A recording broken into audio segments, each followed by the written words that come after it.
Bueno, muy buenas noches a todos los asistentes. De verdad que hoy es un día para celebrar. Muy agradecido de estar en este día con ustedes. Gracias a ustedes por asistir, por aceptar esta convocatoria. Me presento, mi nombre es Carmen Chica, yo soy la vocal nacional para el capítulo de terapias. En el día de hoy pues estaremos haciendo una labor eh, científica y más que científica de celebración, pues hoy estamos celebrando desde AMSI a todos los compañeros terapeutas respiratorios del país que han estado pues en primera línea haciendo una labor impecable, sorprendente y admirable. Mil gracias a todos ustedes por ese trabajo mancomunado, humanizado y tan profesional por el que se han caracterizado siempre. Vamos hoy a celebrar este día como se debe celebrar desde la academia para fortalecimiento gremial. Y bueno, además de todo eso, aprovecho este espacio no solamente para felicitarlos, sino también para convocarlos a que hagan parte de AMSI. Aprovechemos que en esta época estamos de promoción. Igual al final les pasaré los datitos y Alejandro pues les dejará por ahí un link de conexión, un link donde ustedes pueden acceder a toda la información correspondiente a cómo hacerse miembro de AMSI. Y dependiendo de la región donde tú te encuentres, no sé, me dejas saber por ahí por el chat y yo te regalo el número de teléfono del vocal regional, porque cada región tiene su vocal de terapias para que con él puedas tener un acercamiento pues más certero y él te pueda explicar y te pueda sacar todas las dudas que tengas con respecto a la membresía. Entonces vamos a abrir el capítulo, la actividad de hoy con una persona que ha trabajado de una manera sorprendente. Es la doctora Lady, ¿verdad? Que ya ella es fonoaudióloga y es sorprendente toda la labor científica y gremial que está trabajando con nosotros en AMSI. Y bueno, la presento. Lady es fonoaudióloga, tiene una maestría en neurociencias, es docente investigadora del programa de fonoaudiología y de la maestría en neurorehabilitación de la Universidad Manuela Beltrán, es miembro del Colegio de Fonoaudiólogos, miembro de AMSI, miembro de la Asociación Colombiana de Fonoaudiología y además de eso, pues fue ganadora del póster en primer puesto del Congreso Nacional que se hizo este año en el mes de mayo. Lady, gracias por aceptar esta invitación una vez más. Y bueno, tienes 20 minutos de enriquecimiento científico para todos los compañeros que están conectados a esta hora con nosotros. Buenas noches, Carmen. Buenas noches para todos. Un súper feliz día para los terapeutas respiratorios. Hacen una labor increíble. Sin ustedes, la vida en UCI sería muy difícil o creo que sería casi imposible. Entonces, un feliz día y gracias por estar ahí siempre que los necesitamos, el grupo interdisciplinar, los pacientes y por ser tan oportunos siempre. Hoy, bueno, me encomendaron esta tarea y es hablar de una relación interdisciplinar que también parece una relación muy personal y es la relación entre terapia respiratoria y fonoaudiología. Yo la titulé el dúo dinámico de UCI porque creo que realmente en los últimos tiempos, sobre todo en los tiempos agitados de pandemia, hemos entendido o nos hemos compenetrado más en estas dos disciplinas. Para los terapeutas respiratorios que están acá, que no tienen la posibilidad de trabajar con un fonoaudiólogo, espero esta charla, este conversatorio cortito les motive a buscarlos allá en las instituciones donde ustedes trabajan para hacerlos partícipe y para los que sí trabajan con fonoaudiólogos, pues para que cada vez estén más enamorados los unos de los otros en esta disciplina. Para los fonoaudiólogos que de pronto están por ahí, pues también darles un gran incentivo para que empiecen a interactuar con estos súper profesionales. Bueno, lo primero que tenemos que preguntarnos aquí es cuándo un terapeuta respiratorio está en UCI? Pues la respuesta es siempre, ¿no? En todas las condiciones dadas allí en la UCI, en intubación orotraqueal, en el weaning, en la traqueostomía, ustedes son indispensables en esos escenarios. Siempre están allí, siempre dependen muchos procesos de éxito dentro de la UCI de los terapeutas respiratorios. Pero también pues tratando de entender esos caminos que nos cruzan, la otra pregunta es ¿cuándo un fono en UCI? Y creo que ahí, aunque en muchos lugares está muy claro que también hacemos presencia casi que en todos los procesos de UCI, hasta ahora estamos haciendo presencia permanente o presencia efectiva e interdisciplinar en UCI. Y como ustedes lo pueden ver aquí, pues si las comparamos, tenemos en común muchos momentos, pero tenemos propósitos ligados pero distintos y eso tiene que ver con nuestro alcance profesional. Nosotros los fonoaudiólogos somos expertos en la rehabilitación de la comunicación y la función oral faríngea, pero ustedes son súper expertos en la rehabilitación pulmonar y en todo lo que conlleva a la vida y a lo vital que se desencadena desde la respiración. El resto, casi que podríamos decir que estamos de manera conjunta en esos momentos. Pero yo creo que además de esos momentos tenemos muchas más cosas en común. Y esas cosas no siempre tienen que ver con el estado de nuestro paciente, tienen que ver con nuestra formación profesional y nuestros intereses profesionales. Cosas en común como que ambos estamos interesados en una rehabilitación temprana, efectiva, que además minimice secuelas durante la estancia en UCI, pero también esas secuelas no sean permanentes o no se transfieran al momento de la hospitalización. Tenemos además en común que lo que más queremos es que ese paciente sea muy funcional, desde lo motor, lo cognitivo, lo respiratorio, incluso el orofaringio. Aunque nuestros límites profesionales son súper claros, todo lo que hacemos, ustedes y nosotros, aporta de alguna u otra manera a mantener esa funcionalidad en lo más alto que lo logremos. Claro, eso no depende solo de nosotros, depende también del estado basal del paciente, de esas comorbilidades y de su, digamos, de cómo transcurre su momento crítico en la unidad. Disminuir los tiempos de estancia en UCI, que obviamente no solo hace parte de nuestras metas en común, sino de las metas del equipo interdisciplinar de UCI. Disminuir los riesgos que puede tener ese paciente en la UCI de caída, de infecciones, de úlceras, de aditamentos, de uso de aditamentos, que tampoco depende solo de nosotros o de nuestras disciplinas, pero sí tenemos muchísimo que ver en mitigar esos riesgos y en favorecer esa estancia en UCI a través precisamente de un trabajo interdisciplinar y una toma de decisiones interdisciplinar que le permita a ese paciente y, por qué no, a su familia estar bajo un momento de confort y mantener una funcionalidad lo que más se pueda dentro de la unidad y de lo que nos permita su estado de salud. Pero creo que todas las profesiones de rehabilitación estamos enfocadas a lo que más nos une es precisamente a mantener el bienestar, el confort, la calidad de vida y a permitir a ese paciente y su familia cumplir sus voluntades. Entonces, creo que además de los momentos en los que nos encontramos habitualmente en la unidad, podemos identificar que existen otras cosas en común disciplinares que nos hacen cercanas o muy cercanos. También existen unos puntos de encuentro en UCI y esos puntos de encuentro tienen que ver con unos procesos y procedimientos que llevamos a cabo y que habitualmente, o bueno, digamos que en los últimos tiempos hemos logrado equipos en conjunto, pero que comúnmente los terapeutas respiratorios hacen o hacían solitos y tomaban decisiones solitos.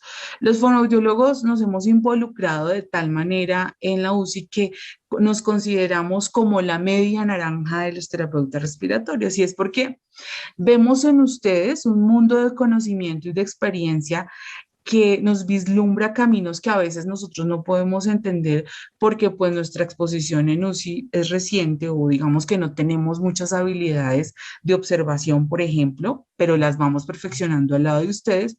Y es recíproca porque los terapeutas respiratorios encuentran en nosotros unas herramientas y una información muy puntual y concreta que les ayuda a ustedes a tomar decisiones respecto a muchas cosas que se manejan a diario en la UCI. Una de esas es, por ejemplo, la valoración de la funcionalidad laringe y respiratoria. Ese ejercicio ustedes a veces lo hacen de manera independiente, pero créanme que cuando esa valoración es compartida con un fonoaudiólogo, podemos suministrarles herramientas, pero además información muy puntual, por ejemplo, respecto a la protección o el nivel de protección de la vía aérea y al manejo de secreciones.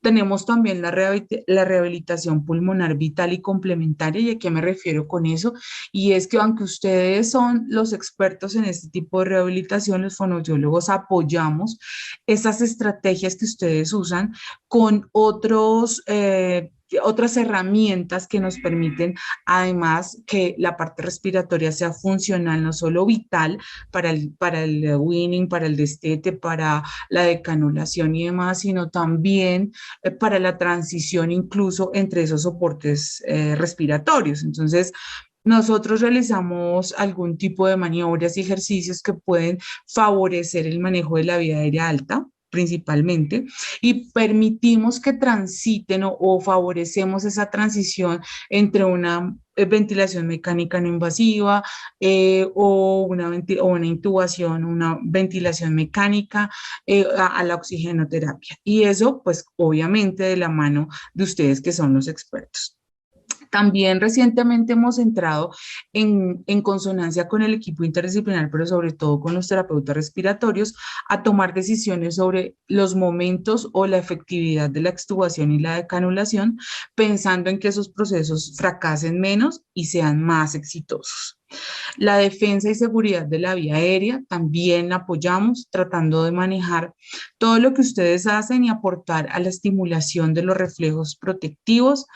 Incluso tenemos algo muy en común, y es que estamos muy pendientes de esa higiene bronquial, laringea y oral, que ahora una de estas charlas que viene muy interesantes va a tener que ver con eso, con la neumonía asociada a ventilación mecánica, pero además esas estrategias no solamente tienen que ver con los manejos de la vía aérea inferior, sino también con los manejos incluso orales, como ya la evidencia lo ha mostrado, y en eso podemos aportar el apoyo para activar reflejos que nos permitan una movilización o una deglución efectiva de secreciones y disminuyan los episodios de aspiración de secreciones, por ejemplo, mejoren ese manejo de secreciones.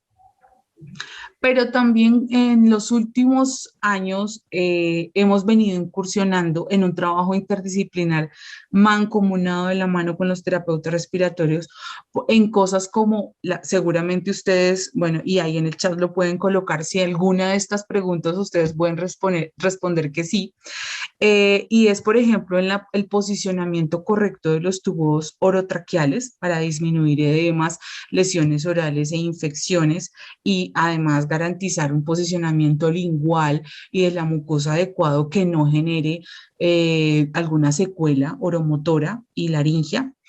La higiene y cuidados de la cavidad oral, que garantice que no se van a crear cultivos o no se van a crear bacterias o acumular en la boca, y que probablemente con las secreciones bajen y se generen infecciones. Activación sensorial oral y laringea temprana que nos permitan activar reflejos, el reposicionamiento lingual, labial para la prevención de lesiones orales, el control y la prevención de un despertar combativo, que ese también ha sido una línea a la que tímidamente se ha involucrado el fonoaudiólogo, y tiene que ver con estrategias para la comunicación y la estimulación auditiva previa al despertar o mientras se baja la sedación, y que esta persona no tenga un despertar combativo que de alguna manera influya negativamente en el proceso de extubación de ese paciente, y el uso y adaptación de válvulas fonatorias en el caso de las traqueostomías. Todo esto, aunque tímidamente, como lo dije al inicio, hemos ido tratando de mostrarle a los terapeutas respiratorios que en equipo hacemos las cosas mucho más efectivas y podemos tomar decisiones mucho más claras y certeras en cuanto a los procesos en UCI. ¿Qué claves podríamos presentar para tener un dúo dinámico ganador en, uso en UCI, perdón, entre terapia respiratoria y fonoaudiología?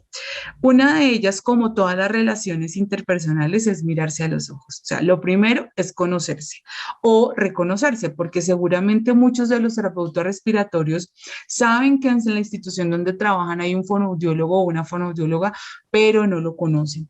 O lo han visto, pero no lo reconocen. Entonces, es importante tener un reconocimiento del equipo, tener una mente abierta para entender que los terapeutas respiratorios tienen un conocimiento distinto al de los fonoaudiólogos y que probablemente mucho de lo que ustedes saben, nosotros no lo sabemos, o al revés, lo que nosotros sabemos, ustedes no lo saben, y es de esa manera tener información del otro y de su quehacer. Es decir, entender qué hace el fonoaudiólogo allí, para qué puede servirme a mí trabajar con un terapeuta respiratorio y viceversa, a él de qué le sirve, así como en una relación equitativa.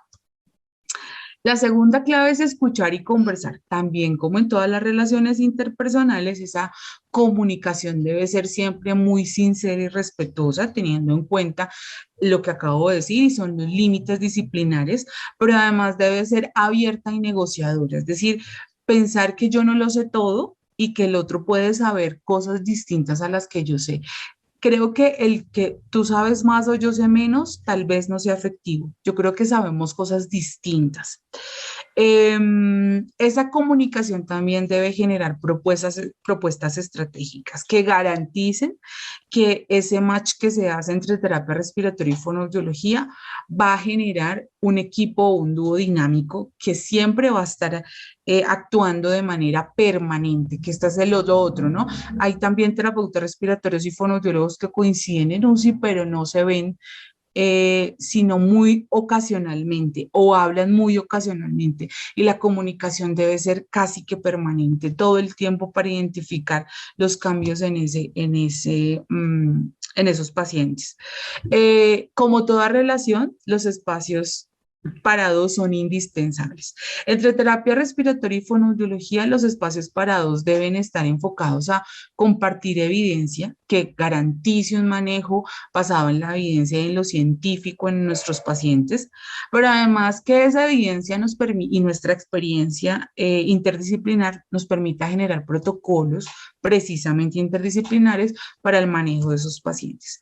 Esto nos va a llevar a acuerdos y a definir los alcances, hasta dónde el terapeuta respiratorio y el fonoaudiólogo podrían actuar en ciertos casos o en ciertos procesos.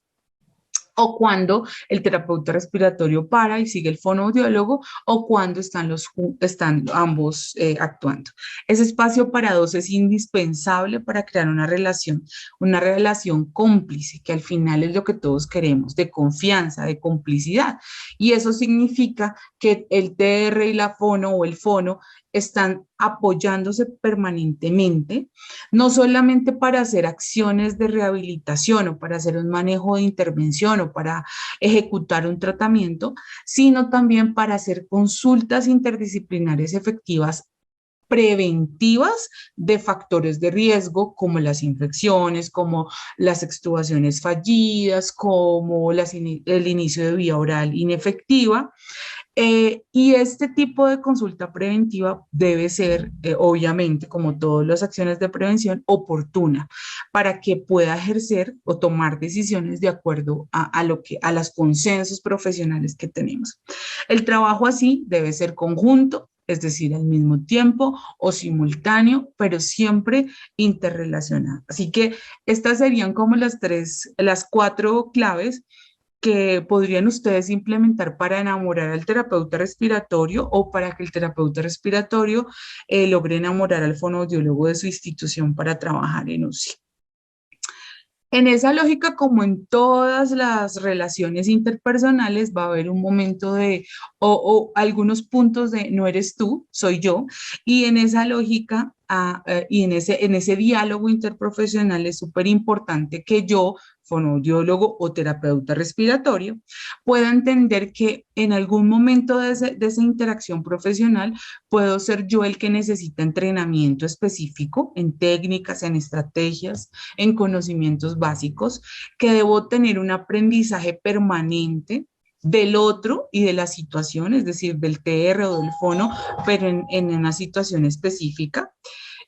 Debo también además estar alerta a la escucha, comunicar para pedir apoyo.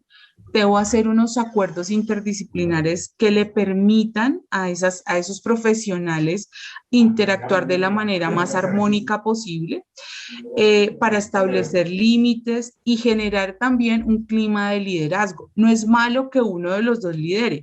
Sería perfecto que ambos tuvieran iniciativas de liderazgo, pero cuando uno no se acerca al otro y necesitamos establecer una relación interpersonal, pues en realidad en este caso no importa quién lidera o quién toma la iniciativa. Lo importante es trabajar en equipo para favorecer ese bienestar de nuestros pacientes. Algunas ideas de trabajo para que ese dúo dinámico esté siempre en acción. Yo acá voy a nombrar 6, pero sé que son muchas más, ¿no? Y dentro de esas, pues tenemos el trabajo cuando el paciente está con ventilación mecánica e intubación orotraqueal. ¿Qué hacemos hoy? ¿Qué podemos contribuir los fonoaudiólogos? Habitualmente estamos encaminados a posicionar un posicionamiento cervical y oromotor adecuado, incluso posicionamiento del tubo orotraqueal para evitar lesiones, la hidratación y los cuidados de lengua, carrillos y labios. Incluso este reposicionamiento puede influir positivamente en disminuir edemas laringios que a mediano y largo plazo pueden generar disfagia, disfonías y de algo que también van a hablar ahorita en nuestras otras expositoras y son las alteraciones laringias, ¿no? Que tengan que hacer una estenosis o bueno, cualquier otro procedimiento, otra alteración laringea que requiere una reconstrucción. Un monitoreo diario y es que exista un monitoreo permanente de la funcionalidad de la vía aérea y de la funcionalidad laringea, también de las estructuras orales, porque aunque a veces uno no se preocupa mucho por esa área, en los pacientes en UCI, responde a un alto nivel de infección y de lesión y de laceración y de úlceras con las laceraciones dadas ya por infecciones, por el posicionamiento de los tubos orotraqueales o de las fijaciones de los tubos orotraqueales. Es importante también entender qué hacemos después de la intubación orotraqueal, cómo podemos en equipo trabajar por el manejo de secreciones efectivo en la rehabilitación con pruebas de deglución temprana, en la rehabilitación de la voz, en la rehabilitación respiratoria. Estos asuntos trabajados tempranamente, incluso en la estancia en UCI, disminuyen significativamente las secuelas y la recuperación de esas secuelas después de que el paciente se extuba. La valoración conjunta es otra idea de trabajo y es evaluar con pruebas específicas no solamente la parte respiratoria, sino el estado cognitivo que nos dé una luz de hacia dónde o cómo establecer un camino de rehabilitación efectivo. No solo de la rehabilitación pulmonar, no solo de la rehabilitación comunicativa y deglutoria, sino también de la rehabilitación física, ocupacional y demás, que tiene mucho que ver o mucho, necesitan mucho apoyo estos pacientes en UCI. El winning que también ha sido en los últimos años una estrategia o un complemento a que los fonos hemos entrado a trabajar allí y cómo junto con terapia respiratoria hemos podido apoyar un poco la identificación y la estimulación de respuestas reflejas del despertar controlado, de un apoyo respiratorio en el entrenamiento muscular que permitan que ese destete sea efectivo, que no fracase o que la decisión que se tome sea la mejor para ese paciente. Y en traqueostomías, pues todo lo que involucra la rehabilitación de la fonación, respiración y deglución conjunta, que para los fonoaudiólogos es súper, súper importante. No podemos, si ustedes no existen y nos ayudan con la adaptación de válvulas, con la rehabilitación pulmonar, con el apoyo para la deglución. Estas ideas de trabajo son solo algunas de las ideas en las que ustedes pueden invitar y seducir a ese colega rehabilitador que está allí, que no, con el que no han hecho mucho contacto. Y como todas las relaciones interpersonales, pues uno quiere que sea para siempre. Pero para que sea para siempre, además de tener estos acuerdos y todos estos tips de los que les he hablado, pues hay que ser claros en que ambas partes, terapeutas respiratorios y fonoaudiólogos, deben tener súper claro el momento de la intervención, el momento del trabajo interdisciplinar y del trabajo disciplinar. Eso implica que hayan unos acuerdos, pero que también hayan muchas preguntas. Eh, dentro de esas preguntas es si realmente lo que yo puedo aportar a ese momento de manejo del paciente desde el fonoaudiólogo, porque desde el terapeuta respiratorio está claro que ellos siempre están allí, es seguro para el paciente, pero además es seguro para el tratamiento médico y respiratorio. Si definitivamente no, pues no hay que forzar esa relación. Siempre hay un momento para cada cosa. Y en esa lógica podemos tener un fonoaudiólogo en la institución, pero no sé, de plano él no está entrenado en UCI, no tiene experiencia en UCI. Entonces, el terapeuta respiratorio debe tener la capacidad de identificar o de preguntarle si está entrenado, pero además, si no está seguro, tratar de involucrarlo de manera progresiva a las necesidades de la UCI. El fonoaudiólogo tiene la responsabilidad total de entrenarse, pero creo que también es una labor conjunta. O sea, yo tengo que entrenarme para hacer procesos seguros, de calidad y eficaces profesionalmente, pero además para que el otro tenga confianza en mí. Seguramente los terapeutas respiratorios que no conocen a sus fonoaudiólogos, que no tienen muy claro si tienen el entrenamiento y que tienen miedo de que entren porque pues uno nunca sabe, es importante la comunicación, siempre profesional y sobre todo la experiencia y las decisiones conjuntas. Esto se traduce en que si ambos vamos mirando hacia el mismo lugar, si tenemos confianza el uno en el otro, si tenemos una comunicación clara y efectiva, si trabajamos en equipo, si siempre preguntamos, porque esa es otra clave de una relación para siempre, y es siempre preguntar y siempre decir la verdad. Entonces, usted sabe manejar eso, siente que puede, venga, yo le explico, conoce el ventilador, sabe cómo se maneja. Hay cosas que pues no necesariamente debemos saber, pero en las que nos podemos entrenar. Pero todo esto se traduce en que vamos a garantizar una rehabilitación en UCI temprana con un trabajo interdisciplinar basado en un entrenamiento o en una evidencia científica que apoya esos procesos profesionales. Una de las preguntas, o mejor, de las declaraciones que deben establecerse dentro de esa pareja que se supone va a trabajar para siempre junta, es si no sabe, pregunta y si no está seguro, no lo haga. Porque en UCI, en el trabajo interdisciplinar, a veces nos da vergüenza preguntar algo que yo no sé, que yo debería saber o que creo que debería saber, pero siempre hay que mantener una comunicación en ambas vías, ¿sí? No solamente de lo que yo sé o usted necesita saber, sino de los propósitos o el objetivo de comunicación que tiene el otro.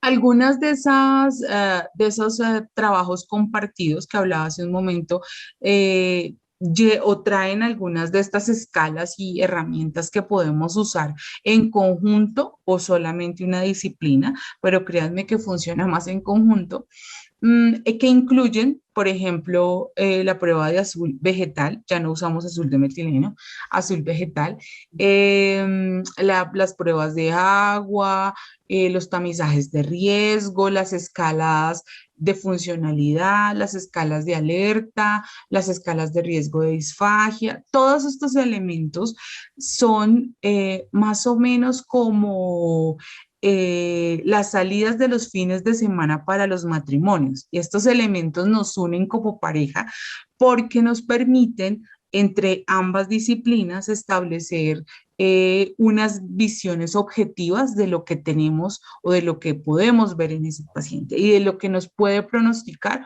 un desenlace efectivo o no efectivo en la toma de decisiones en la unidad. Los fonoaudiólogos ya les conté un poquito más o menos qué hacemos y en estos videos que ustedes están viendo estoy mostrando un ejemplo de apoyo respiratorio que brindamos nosotros durante una sesión de entrenamiento respiratorio, incluso apoyado en Kinesiotape, para trabajar un soporte respiratorio, no desde la funcionalidad vital, es decir, con esto nosotros no pretendemos que sea nuestra palabra o nuestro concepto profesional que tome la decisión para extubar o para cambiar de cánula de alto flujo a soporte de oxigenoterapia normal, sino les estamos mostrando un poco cómo podríamos apoyarlos. Este es alguno de los ejercicios, además de la estimulación oromotora y laringea de la que ya les he hablado.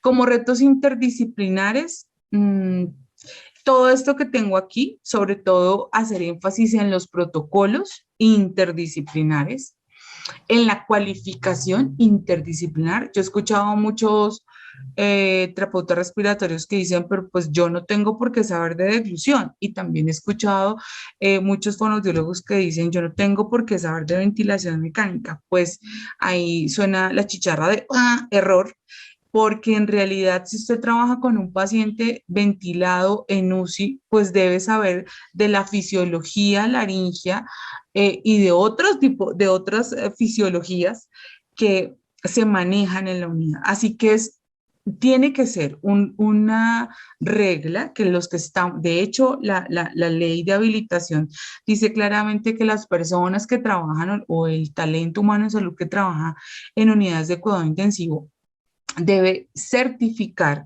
anualmente que ha estado actualizada y entrenada en la atención a pacientes en UCI. Entonces, este es un reto muy importante, pero son retos interdisciplinares porque si los hacemos de manera disciplinar, pues yo me voy a estar entrenando en deglución y el terapeuta respiratorio en ventilación mecánica.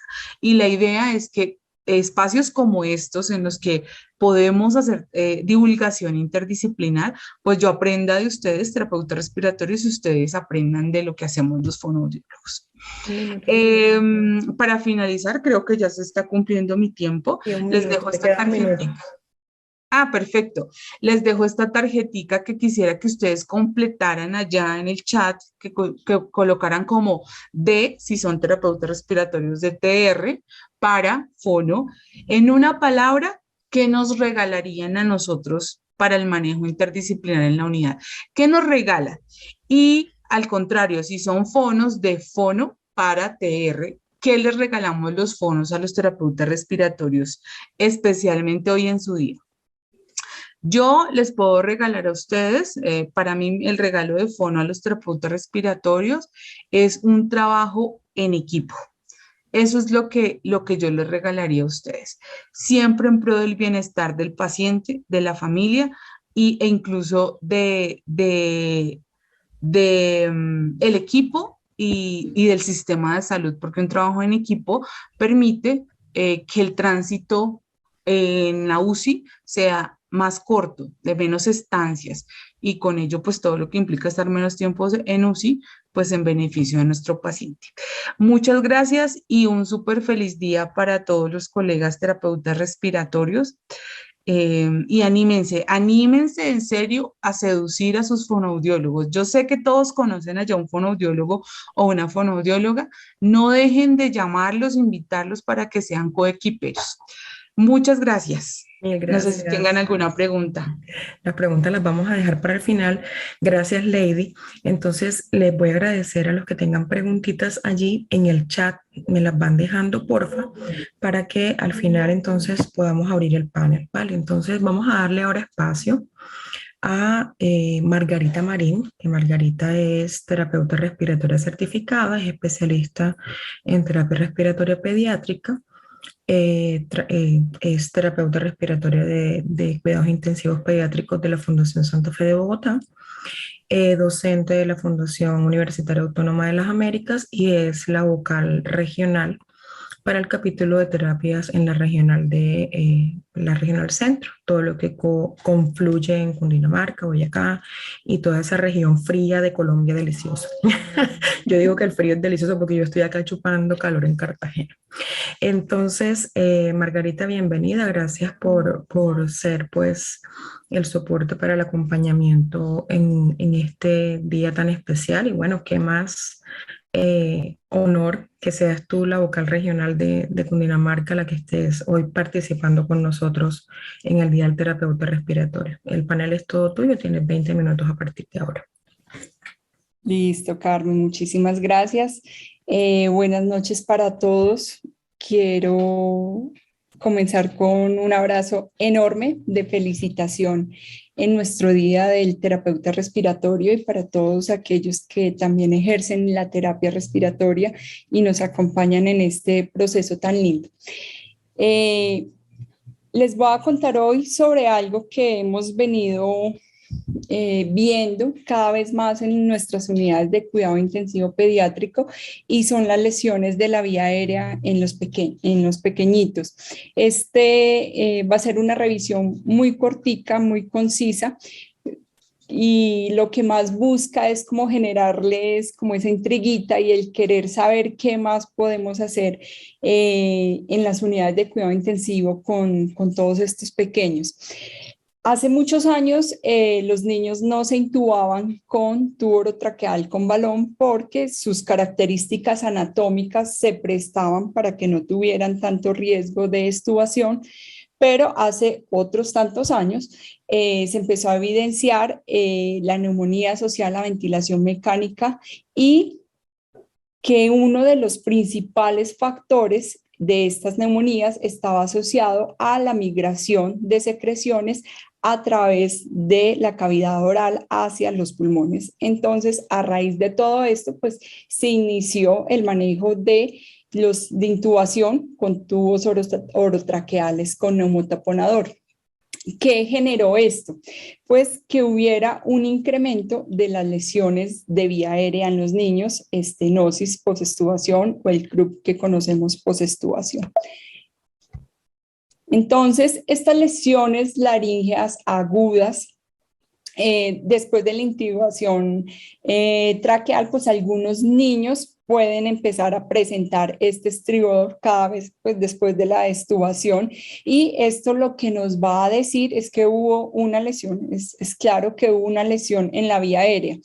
No necesariamente necesita durar más de 72 horas como lo describe este estudio que salió este año, porque en muchas ocasiones hemos visto pacientes que son llevados reiteradamente a las salas de cirugía y la mamá cuando consulta dice, pero es que él nunca ha estado ventilado en una unidad de cuidado intensivo. El solo hecho de los procedimientos quirúrgicos hace que se empiece a generar un daño en esa mucosa de la laringe y luego de la tráquea que puede finalizar en un estridor, en una estenosis.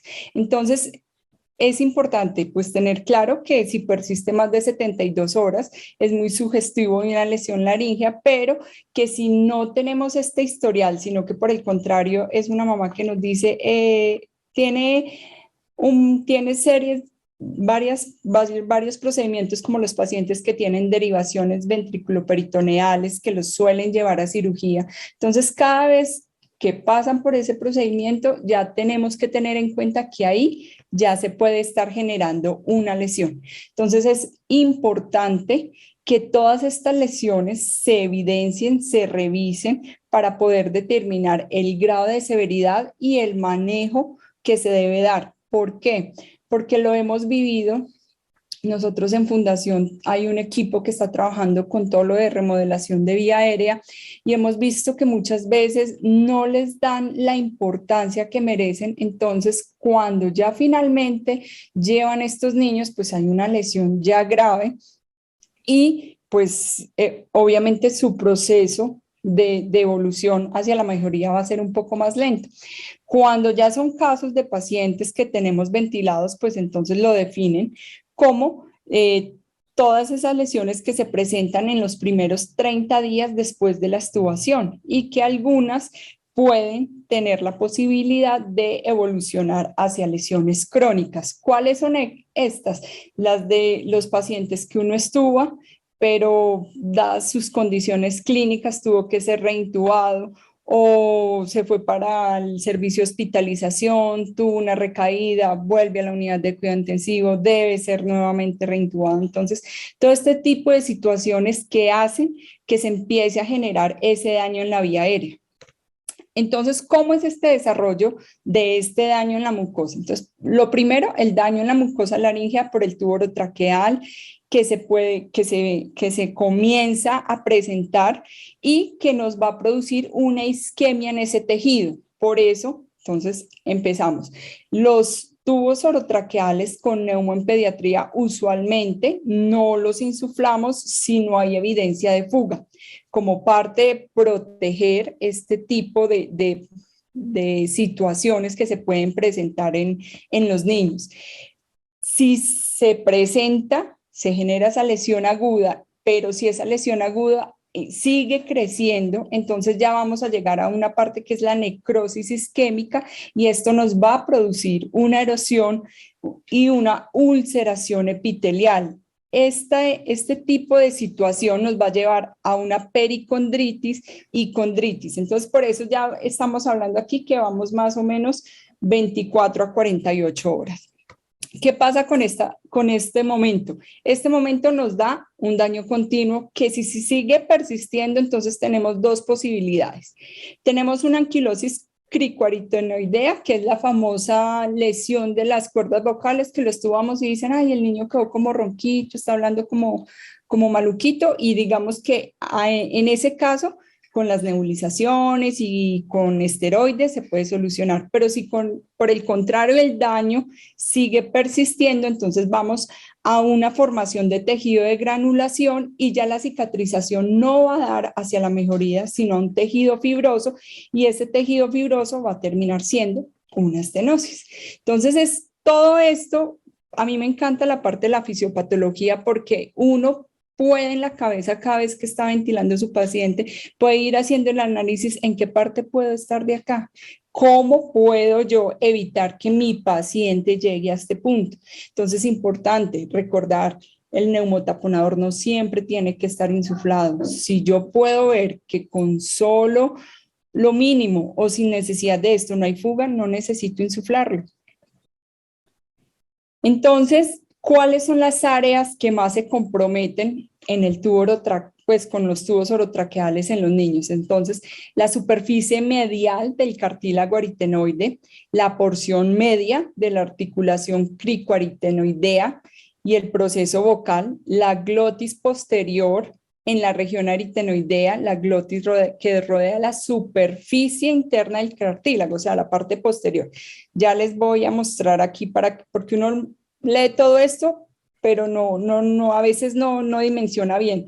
Viene a ser entonces en esta imagen, en la parte de arriba, vemos toda la parte anterior y la posterior, toda esta parte de las flechitas anteriores, posteriores y toda esta parte es la que se va a ver más afectada con el neumotaponador. Y en la imagen inferior, pues vemos toda la parte posterior de las cuerdas vocales, que es lo que más nos va a afectar y que cuando estamos en los procedimientos, en las nasolaringoscopias, es lo que siempre vemos que está más edematizado.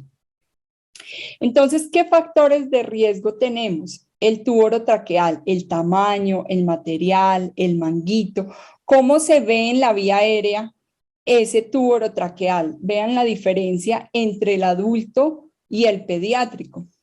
Entonces sabemos todos que la anatomía de la vía aérea en el paciente pediátrico es cónica y lo que nos genera ese daño es su posición, o sea, la misma anatomía de la vía aérea del niño predispone a que se presenten este tipo de lesiones. Entonces, de ahí la importancia de proteger bastante esos pacientes.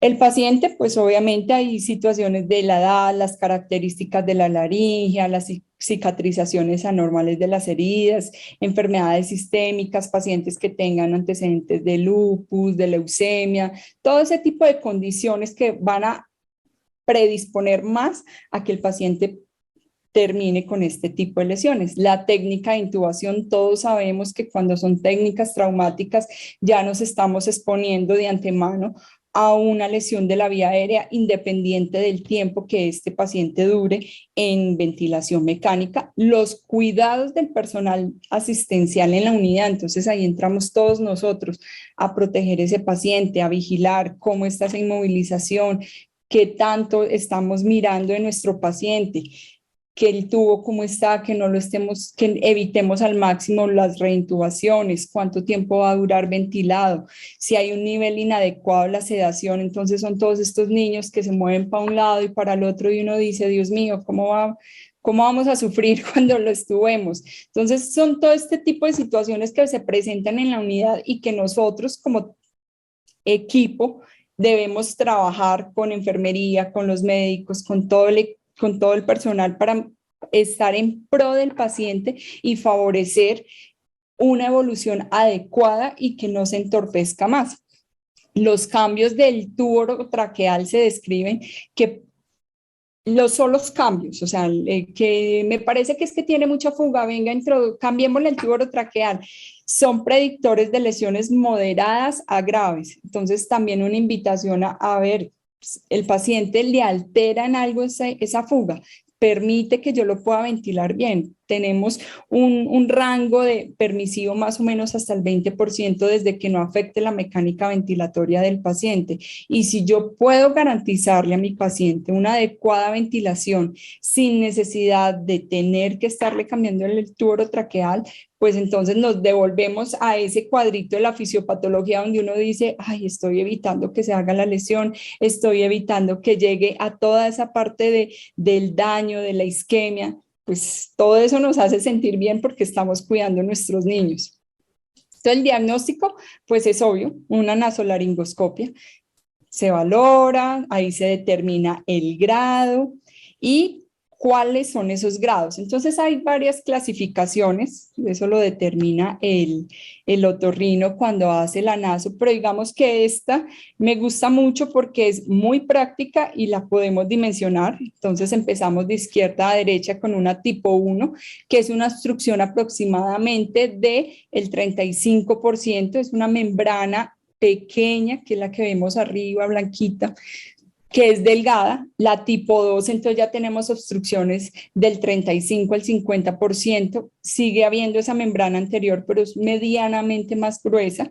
La C es la tipo 4, que ya tenemos obstrucción más o menos del 50 al 75%, que es una membrana que ya se ve un poco más consolidada y que ya restringe por completo el paso del aire del paciente.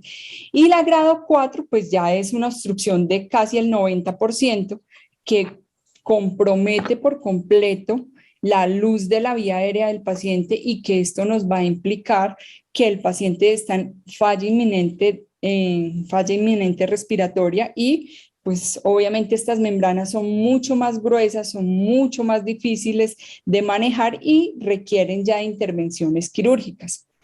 Aquí hay otra clasificación que es la de Benjamin, que habla más sobre los cambios que se presentan en el epitelio. Entonces hablamos de una fase temprana, la fase del edema, ya cuando hay ulceración y ya un daño diverso de acuerdo a las zonas que haya afectado.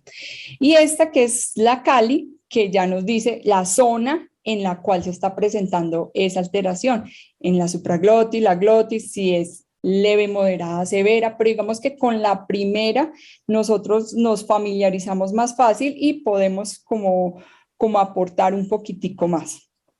Entonces, ¿qué tratamiento hay para este tipo de enfermedades? Entonces, está la reintubación con un tubo orotraqueal de menor calibre. Tenemos el uso de esteroides y antibióticos alrededor de ese tubo orotraqueal.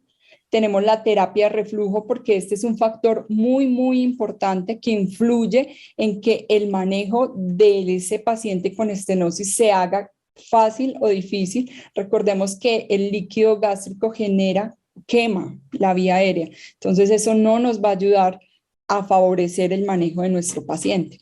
La dilatación con balón, la microcirugía, las inyecciones de esteroide intralesionales e inhalaciones de esteroide o antibióticos. Lo que hemos evidenciado que muchas veces tienen que hacer varias para poder ayudar al paciente a que logre recuperar una adecuada luz y por lo menos se pueda manejar, se pueda defender, pueda ir a su casa hasta una nueva reintervención. Muchos de estos pacientes llegan a nuestros servicios de hospitalización y luego a la unidad de cuidado intensivo con unas lesiones severas que se pueden tardar hasta un año en recuperarse por completo. Entonces, pues si nosotros tenemos la posibilidad de evitar que nuestros pacientes lleguen a este nivel, pues mejor dicho. Entonces, ¿qué tenemos nosotros para ofrecerle al paciente? Entonces, asegurar la permeabilidad de la vía aérea es lo más importante. ¿Por qué? Porque esto es una alteración en las vías aéreas de conducción y uno en teoría esperaría que no haya alteraciones en el intercambio gaseoso, pero pasa que en muchas de estas ocasiones el paciente ya llega a un nivel en el que empieza a hacer atelectasias porque no hay una adecuada eliminación de esas secreciones, puede llegar a hacer neumonías. Entonces nosotros necesitamos asegurar esa vía aérea con higiene bronquial, asegurar la permeabilidad de las fosas nasales. Esto es muy importante, en especial en los lactantes, que ellos son respiradores nasales. El primer año de vida de los niños es respiración nasal. Ellos aún no han desarrollado esa habilidad de tengo la nariz tapada, respiro por la boca, pero si resulta que al respirar por la boca tengo una obstrucción gigante, entonces son niños que entran en falla inmediatamente y no tenemos tiempo de ayudarles. Entonces, lo primero, garantizar la permeabilidad de las fosas nasales para que por lo menos esa resistencia a la vía aérea no es que se mejore por completo, pero que sea un poquitico menos para que nuestro paciente, ellos tienen una capacidad tan grande de aguantar todas estas situaciones, pues que debemos favorecer que sufran un poco menos. Garantizar una adecuada humedad, esto nos sirve para el escalador mucociliar. Nosotros necesitamos que esa movilización de secreciones se vuelva lo menos densa posible para ayudarle a ese paciente a que no me obstruya. O sea, tengo un canal ya reducido, y pues que se termine de reducir por secreciones, yo creo que eso no nos lo podemos permitir. Un adecuado manejo de las secreciones, y aquí entra nuestro equipo duodinámico con las fono, cuando empezamos a ver que hay un trastorno de la deglución, donde decimos, venga, ayúdeme a trabajarle a la niña que tiene dificultad. Entonces ellos lo acompañan a uno, nos ayudan a valorar qué vamos a hacer, cómo le podemos aportar a ese paciente esa ayuda si definitivamente ha llegado a un nivel en el que no puede defender su vía aérea, pues ya uno decir, hasta aquí llegamos, ya definitivamente toca reintubar. Garantizar ese adecuado intercambio gaseoso, ¿cómo lo podemos ofrecer? Pues con sistemas de alto flujo, con ventilación no invasiva. Hemos tenido pacientes que llegamos a este nivel porque definitivamente el alto flujo ya no es suficiente.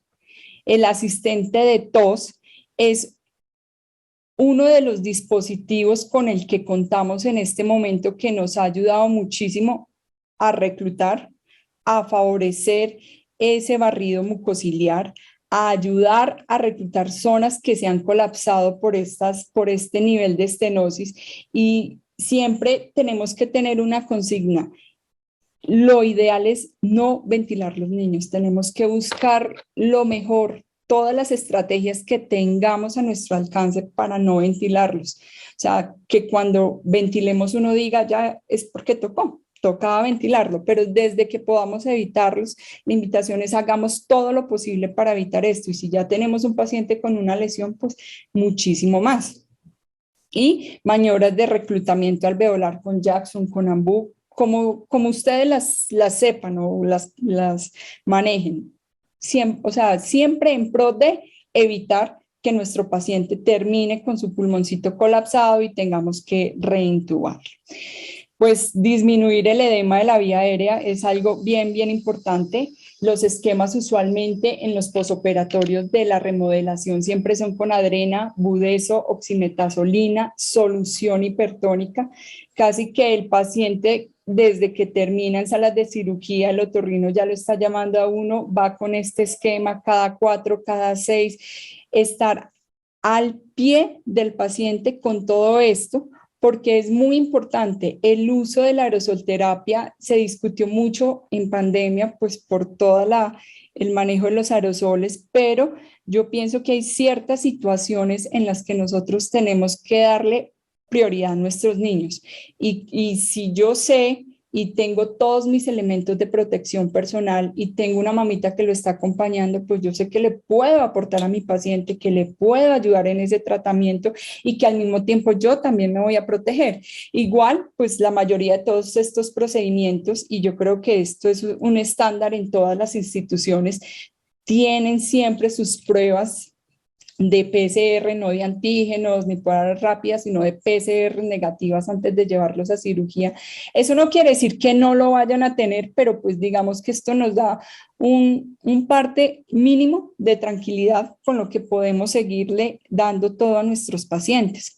Y lo más importante cuando tenemos este tipo de obstrucciones, en especial cuando tenemos grado 3 y grado 4, es favorecer el flujo laminar. Recordemos que el flujo turbulento se presenta cada vez que se llegan a esas bifurcaciones y esa estenosis genera demasiado flujo turbulento. Entonces, es los pacientes que nosotros vemos que saturan 99%, pero tienen un trabajo respiratorio inmenso que a veces las personas dicen, no, yo no entiendo. No, sí entendemos, es simplemente que no le pasa el aire y que en muchas ocasiones están casi que en silencio respiratorio y uno, ¿cómo podemos?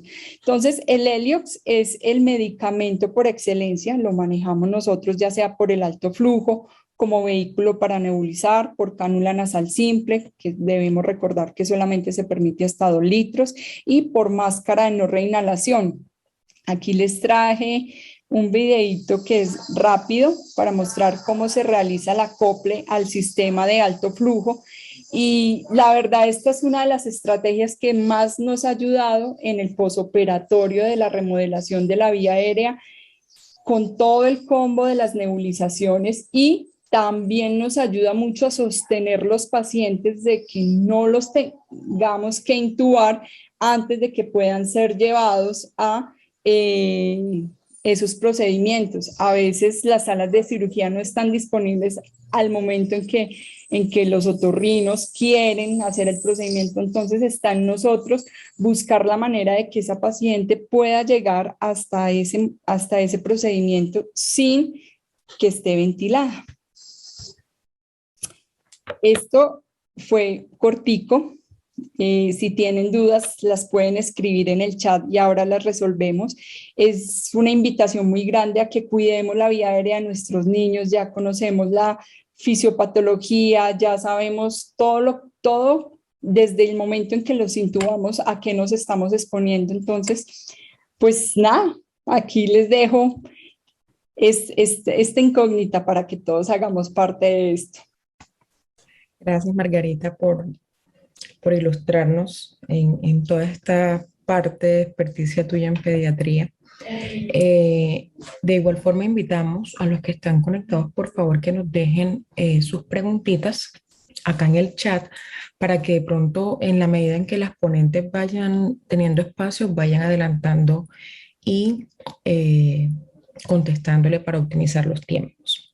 Bien, ahora tengo el honor de presentarles la última ponencia del día de hoy, que está a cargo de Jennifer Torres. Suárez, que ella es terapeuta respiratoria certificada igualmente.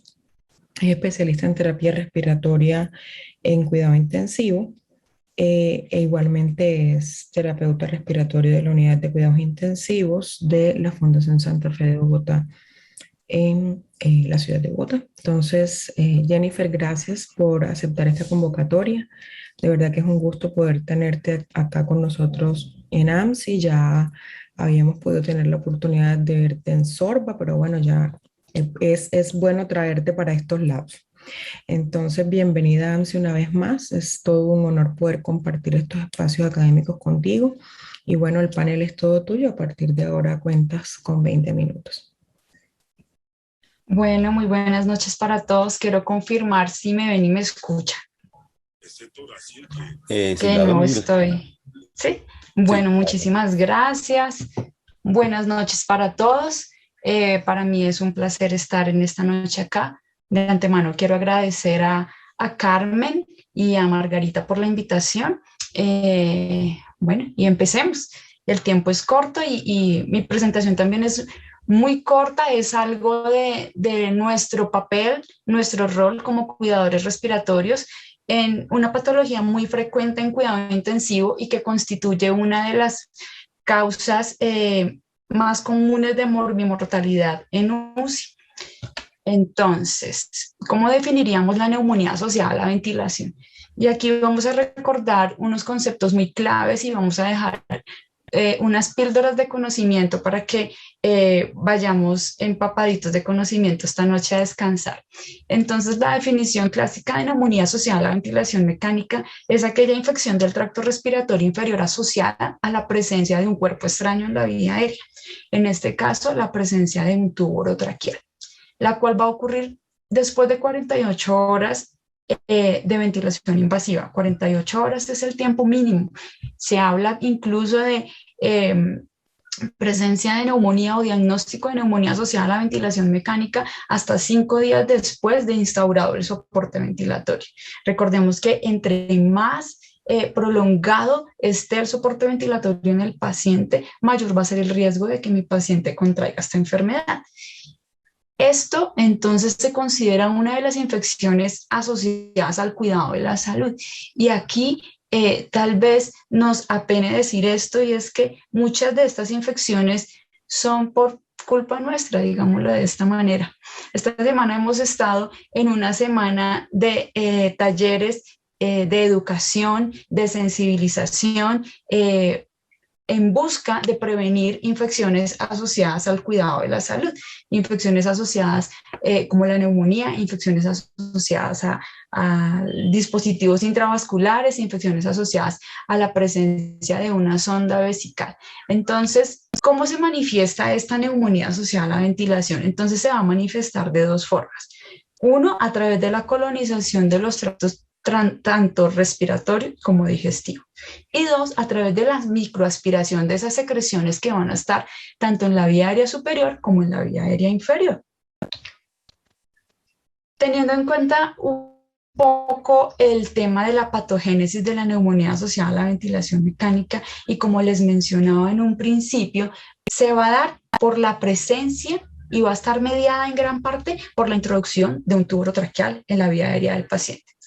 Recordemos que este tubo orotraqueal va a alterar los mecanismos naturales que impiden el acceso de microorganismos al tracto respiratorio bajo, causando de esta manera pues formación de partículas, de biopelículas o biofilm sobre el balón del neumotaponador, que qué función va a cumplir en últimas, entre otras muchas funciones, pero la principal en este caso, hablando de prevención de neumonía, qué función va a cumplir el balón al estar presente en la vía aérea del paciente, y es precisamente esa, proteger la vía aérea del paciente de las secreciones que están acumuladas en la vía aérea superior, evitando que se escurran a la vía aérea inferior. Vamos a tener unas fuentes comunes de patógenos asociados a esto, a través de la aspiración, del mismo procedimiento de la intubación, la formación de esa biopelícula sobre el polímero del tubo orotraqueal, secreciones que se contaminan y el mismo equipo respiratorio contamina. Si estas partículas que están sobre el balón colonizadas pasan a un proceso infeccioso, migran a través de las estrías o canales que se generan a través del balón hacia la vía aérea inferior, vamos a tener un paciente que en las siguientes horas va a estar cursando con signos clínicos de una infección. Hay unos factores potenciales de riesgo de neumonía asociada a la ventilación. Los voy a mencionar rápidamente. Unos factores extrínsecos relacionados al manejo del paciente, unos factores extrínsecos asociados al soporte ventilatorio y unos factores intrínsecos relacionados directamente con el paciente. Desde la posición de cúbito supino hasta la manipulación frecuente del tubo orotraqueal, desde el uso de relajantes neuromusculares hasta el manejo de la nutrición enteral, la misma broncoaspiración y el uso de antibióticos previos van a ser parte de estos factores extrínsecos relacionados al manejo del paciente. Factores extrínsecos asociados al soporte ventilatorio, el mismo soporte ventilatorio invasivo, la reintubación o la autoextubación del paciente, porque esta autoextubación en la mayoría de los casos nos va a llevar a una reintubación. Una presión del neumotaponador insuficiente. Yo les mencionaba en la diapositiva anterior que si teníamos estrías o grietas en el entre el neumotaponador y la pared de la tráquea, vamos a ver cómo migran partículas colonizadas e infectadas de ese biofilm hacia la vía aérea inferior. El cambio rutinario de los circuitos, la ausencia de la elevación de la cabecera y la posición de cúbito prono.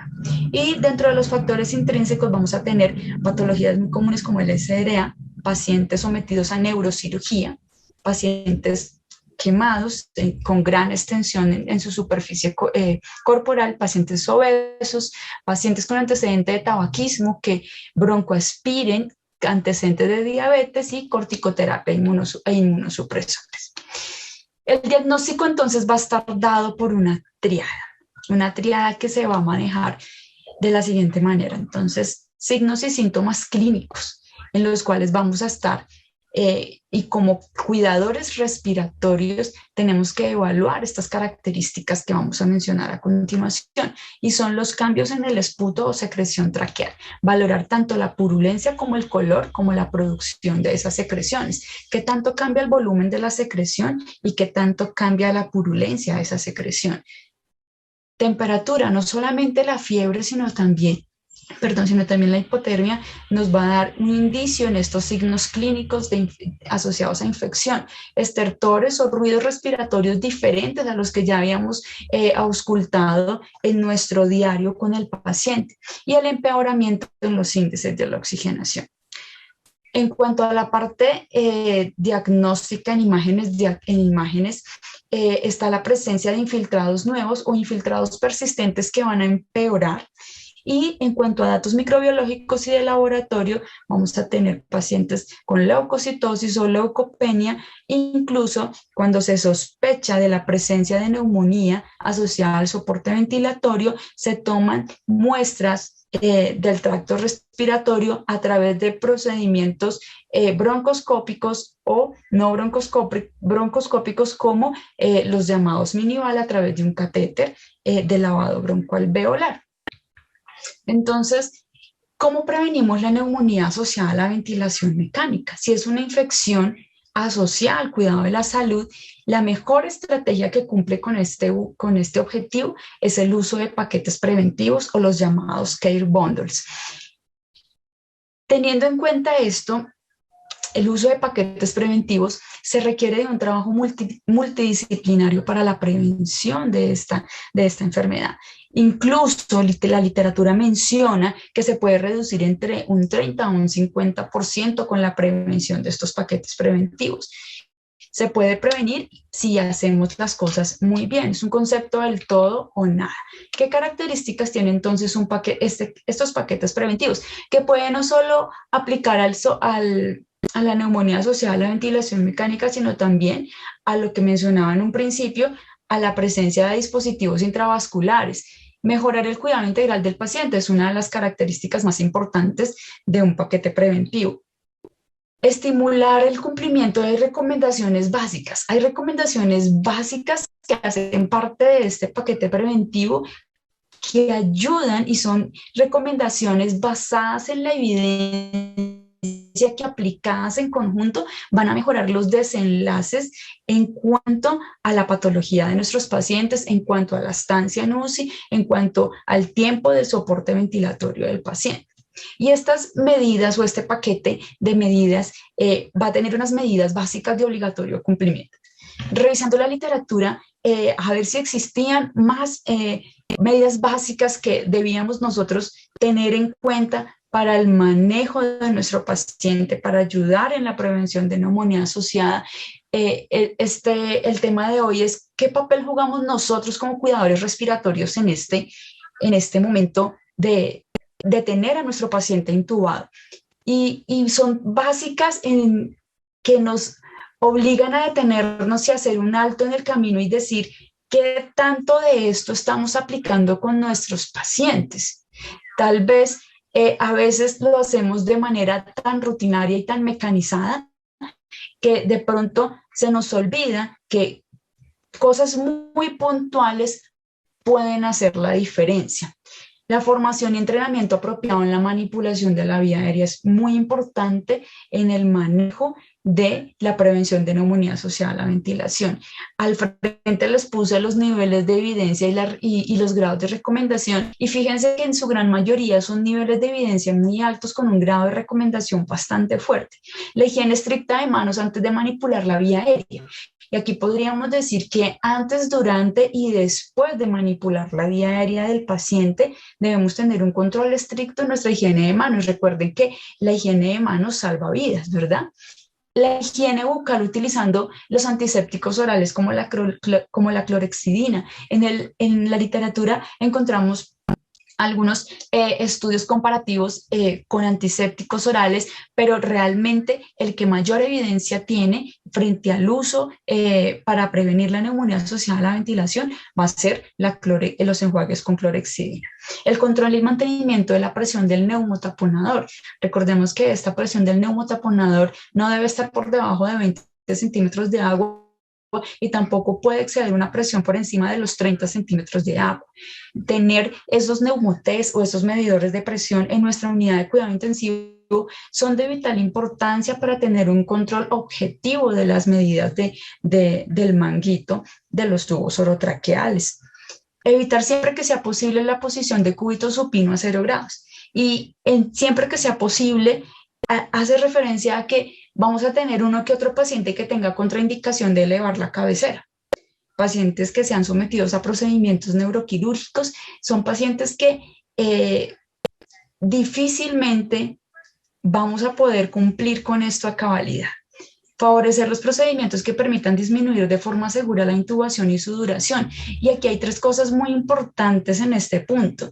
Y es que hablamos de las vacaciones de la sedación. ¿Qué tanto mi paciente es candidato a disminuir ese soporte de sedación para avanzar al segundo punto, que sería una prueba de respiración espontánea y por ende avanzar a una extubación de forma segura y programada?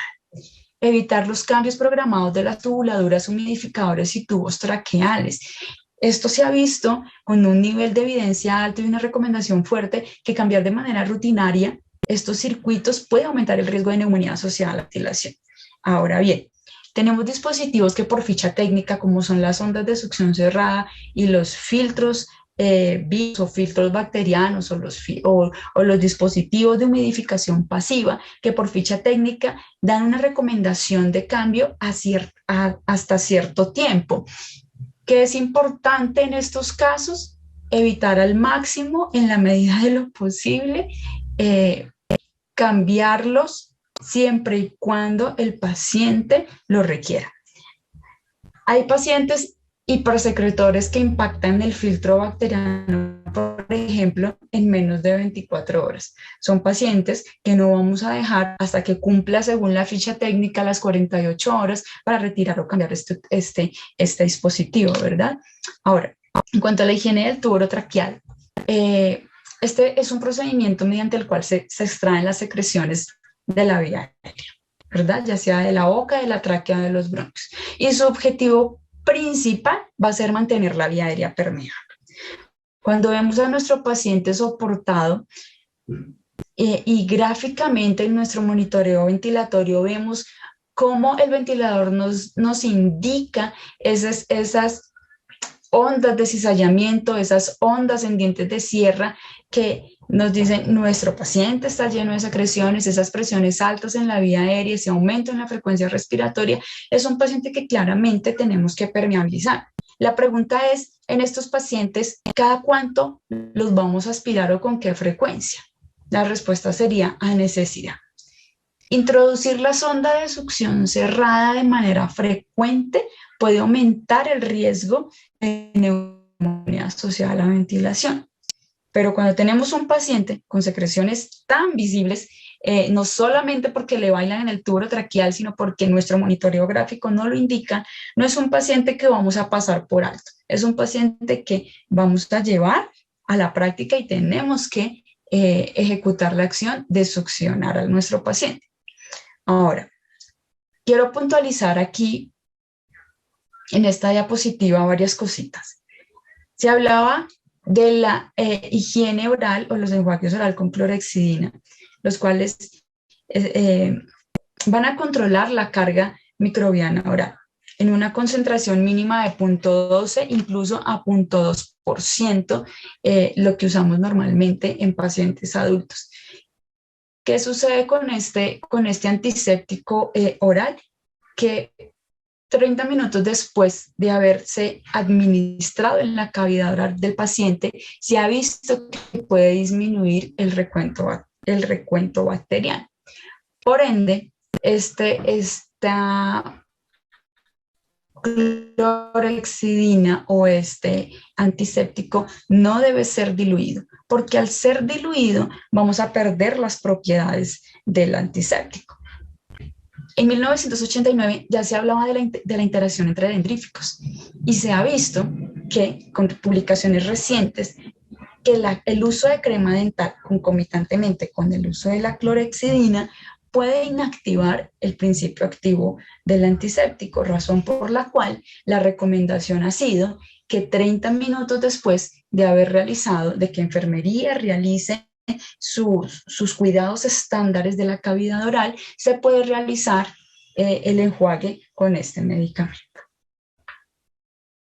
Ya en escena, y como lo hemos hablado en cada una de las charlas, el trabajo en equipo es tan fundamental, no solamente para facilitar el trabajo interdisciplinario, sino también para facilitar y para entregar un mejor tratamiento al paciente, es que trabajemos en conjunto siempre. Y lo que mencionaba, verificar en la historia clínica la indicación de cada una de las estrategias. Si mi paciente tiene una contraindicación de elevar la cabecera por encima de los 30 grados, es un paciente que claramente no podemos subirle la cabecera por encima de este nivel porque ya hay algo en la historia clínica que lo está contraindicando. Siempre antes de realizar los procedimientos de permeabilización de la vía aérea y de cuidados del tubo orotraqueal, debemos medir la presión del neumotaponador y conocer de manera detallada y objetiva en qué rango de seguridad o en qué rango de presión está el balón para poder hacer una buena intervención. Y lo que mencionaba, 20 a 30 minutos después, realizar este enjuague oral con clorhexidina, el cual no se debe diluir. Aquí trabajamos mucho y trabajamos en equipo con el grupo de enfermería para llevar a cabo estos procedimientos de manera segura y de manera objetiva. Ya para concluir, varias cosas. La neumonía asociada a la ventilación definitivamente es una entidad que se asocia con morbimortalidad significativa en pacientes críticamente enfermos sometidos a ventilación mecánica. Hoy en día, en la era del COVID-19, estas tasas de infección han aumentado de manera considerable. el impacto económico sobre el sistema de salud es perjudicial. Y el aspecto más importante para hacerle frente a esta enfermedad, sin lugar a dudas, es la prevención.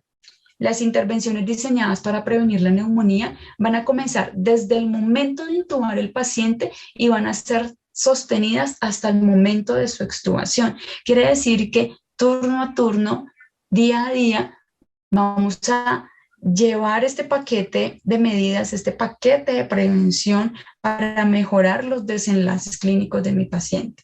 Y el rol del terapeuta respiratorio en este caso sería la prevención de la neumonía, cumpliendo con el tratamiento no farmacológico. Son recomendaciones muy sencillas, son recomendaciones muy puntuales que no están lejos de ser difíciles.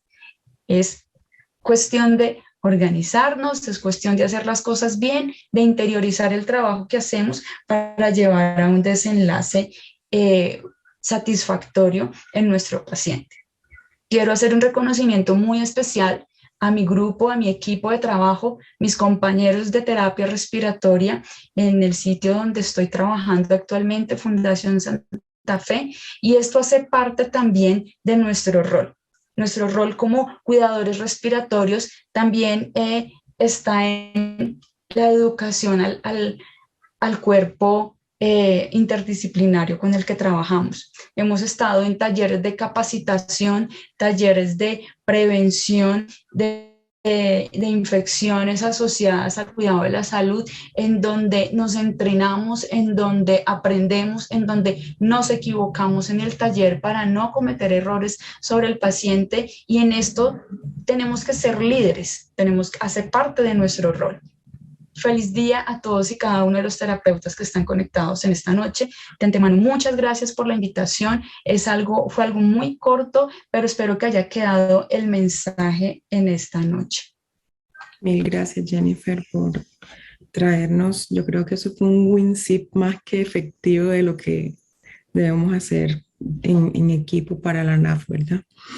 De verdad que mil gracias. Bueno, yo creo que por ahí habían unas preguntas para Lady, pero ya fueron contestadas en el chat. Igual ustedes pueden seguir haciendo sus preguntas sin ningún problema y las ponentes van a estar por ahí atendiendo a todas sus dudas. Quiero darle un espacio ahorita, que bueno, no me esperaba esta sorpresa, pero bueno, gracias. Le doy al doctor Camilo Pizarro, presidente nacional de ANSI, que sacó un espacio pequeñito para estar con nosotros hoy, y de verdad que le agradezco haber priorizado este momento para estar acá con nosotros. Doctor Pizarro, le cedo la palabra. Hola Carmen, un saludo a todos desde de turno. Les cuento que estoy de turno, pero no quería dejar pasar este día tan importante sin antes enviarles un mensaje de reconocimiento a todo el gremio de terapia respiratoria del país. No cabe duda, y por nosotros yo creo que ustedes lo han vivido, lo reconocemos siempre y todos los días, esa labor que ustedes realizaron durante la pandemia. Creo que fueron las personas más expuestas a sufrir el contagio de la terrible enfermedad COVID-19, y ustedes de una manera muy valerosa y con un sacrificio, una vocación y una abnegación por sus pacientes demostraron lo inmensos y humanos que son en su actuar diario en la labor asistencial con los pacientes. Desde la AMSI hoy quiero reiterarles nuestro compromiso con el gremio de terapia respiratoria. Créanme que estoy comprometido 100% con ustedes. Estoy comprometido 100% con enfermería, con terapia física y con terapia ocupacional y las otras profesiones que laboran en las unidades de cuidado intensivo para que la actividad, que trabajamos en conjunto con los médicos y con las demás personas, lleven a feliz término. Carmen ha sido, testigo de que desde la junta directiva y en las reuniones que hemos tenido a través de con los diferentes presidentes de las regionales, hemos tratado de convocar de una manera importante la mayor cantidad de terapeutas respiratorias en la AMSI. Quiero decirles que esta es su casa, ustedes ya lo están demostrando en estos escenarios académicos, y créanme que están produciendo cambios importantes en las unidades de cuidado intensivo. Esto es palpable. Los consensos ahorita que está trabajando la Asociación de Cuidado Intensivo, ustedes están cordialmente invitadas, igual Carmen ya está trabajando en esto, y yo sé que a futuro son políticas que no solamente vamos a adoptar en nuestras instituciones de salud, sino estoy seguro que esto va a tener un impacto a nivel nacional y gubernamental. Entonces, muchas gracias y no queda más que volverlas a felicitar. Infinitas gracias de verdad. Esperamos seguir contando con el apoyo de ustedes y nuevamente desde la Asociación Colombiana de Medicina Crítica de Cuidado Intensivo, toda su junta directiva, ustedes son las consentidas de nosotros. Un feliz día. Así es. Gracias, doctor Pizarro. Gracias por sus palabras. Y bueno, siendo ya las 9:20 de la noche y viendo que ya no hay preguntitas, no sé si hay alguien por allí que tenga alguna pregunta. Ahora un último segundo, de pronto sale algo. Nada, bueno, entonces la invitación cordial a todos los que se encuentran conectados a ser parte de AMSI. Recuerden que pueden ingresar a www.amsi.org.co. Yo igual voy a dejar por aquí mi número telefónico y los que ya conocen a Margarita que están en la regional pueden sin ningún problema contactarla para poder darle toda la información que necesitan de cómo hacerse miembros de AMSI. Aprovechar ahorita que estamos en promoción, una promoción que hizo el doctor Pizarro, que yo creo que si no lo aprovechamos ahora, no lo aprovechamos nunca, y la intención es fortalecernos como gremio. Asimismo, les voy a agradecer, allí en el chat dejamos una encuesta de satisfacción para que por favor pues nos ayuden, porque no hay manera de saber cómo ser mejores si ustedes no nos ayudan a hacerlo. Entonces, es súper rápido, ustedes la pueden hacer allí en menos de 30 segundos y es la única forma pues de estar en mejora continua. Entonces, de verdad, mil gracias. Gracias, doctor Pizarro, por el espacio. Gracias, Alejandro, por ayudarnos, y a todos los terapeutas respiratorios que están conectados. Feliz día. Alejo, pásate al anterior, aprovechar que ahí están los datos esa era la diapositiva. Entonces, miren que les estoy haciendo una invitación abierta. Vale 80.000 pesos. O sea, estos últimos 3 meses del año quedan en ese valor y tienen la oportunidad pues del año que viene pagar la mitad de precio, ¿cierto, doctor? Quedan en 160.000 pesos. Sí, correcto, 161.000 pesos. Exacto, para el año que viene. Entonces aprovechen, se inscriben para que puedan acceder el año que viene a la promoción, ¿sí? De 160.000 la anualidad, y recuerden que ahí pueden ingresar gratis al Congreso Intermedio, pueden hacer parte activa del AMSI, más todos los convenios que tenemos con UDIT, con los hoteles. Ahorita vienen más convenios que está gestionando el doctor Pizarro. Entonces vamos a aprovechar estos espacios que tenemos para fortalecernos como gremios, para mostrar toda esta labor bonita que estamos haciendo en las unidades de cuidados intensivos, y lo mejor de todo, para poder hacer parte de una asociación en la que se están gestando ciencia, se está gestando ciencia, porque ahorita ya viene el Consenso Nacional de Rehabilitación en UCI y viene cargado de muchos expertos, y esperamos que de esos expertos también estén ustedes allí incluidos. Entonces, tomen la información, pueden escribir a esos 2 correos que están ahí, administración, o al correo del doctor Pizarro, que es presidente@amsi.org.co, o llaman a ese número 315-889-6552, y ahí Cindy les va a contestar y les va a dar toda la información que necesiten. Y si no, ahí les acabo de dejar mi teléfono en el chat para que me pregunten lo que necesiten y yo les ayudo a hacer la afiliación. Mil gracias, doctor Pizarro, mil gracias a Alejo, gracias por conectarse, y bueno, que tengan un excelente resto de noche. Les mando un abrazo enorme. Cuídense mucho. Feliz día. Muchísimas gracias a todos. Gracias, buena noche.